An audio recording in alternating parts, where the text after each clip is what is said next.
Halo semua, kami dari kelompok 2, kelas P1, mata kuliah Dinamika Struktur, Teknik Sipil dan Lingkungan, IPB University, akan menjelaskan mengenai gempa megatrust. Mari kita simak penjelasannya.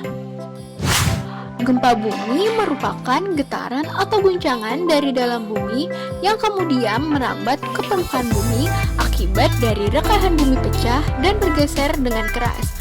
Sedangkan megatrust sendiri diketahui sebagai zona yang terdiri atas jalur subduksi yang sangat panjang tapi relatif dangkal. Di Indonesia, terdapat 16 lempeng segmentasi megatrust yang aktif dan berpotensi menghasilkan gempa besar dan menimbulkan tsunami. Lalu, bagaimana gempa megatrust itu dapat terjadi? Gempa megatrust terjadi ketika ada suatu lempeng mendorong lempeng lainnya sehingga akhirnya terjadi subduksi dan gempa. Jika terjadi gempa, maka subduksi tersebut akan terus terdorong ke atas sehingga terjadi peristiwa thrusting. Bagaimana sih dampak yang dihasilkan dari gempa megatrust itu sendiri? Gempa megatrust memiliki kekuatan yang besar dan berpotensi menyebabkan tsunami dan kerusakan yang besar pula. Contoh dampak yang disebabkan oleh megatrust antara lain terjadinya abrasi parah pada pantai, kerusakan infrastruktur, serta merenggut banyak korban jiwa. Apa mitigasi yang bisa dilakukan?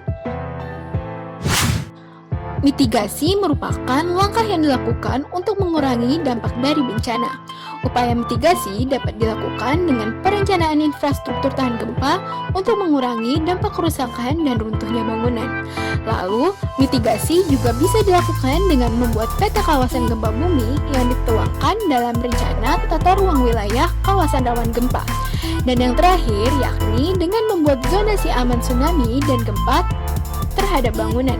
Zona ini terdiri atas zona bebas yang berada pada 25 mdpl di kawasan rawan tsunami dan gempa, serta zona penyangga yang berada pada jarak 200 hingga 300 meter dari garis pantai untuk mengurangi risiko terhadap tsunami dan gempa.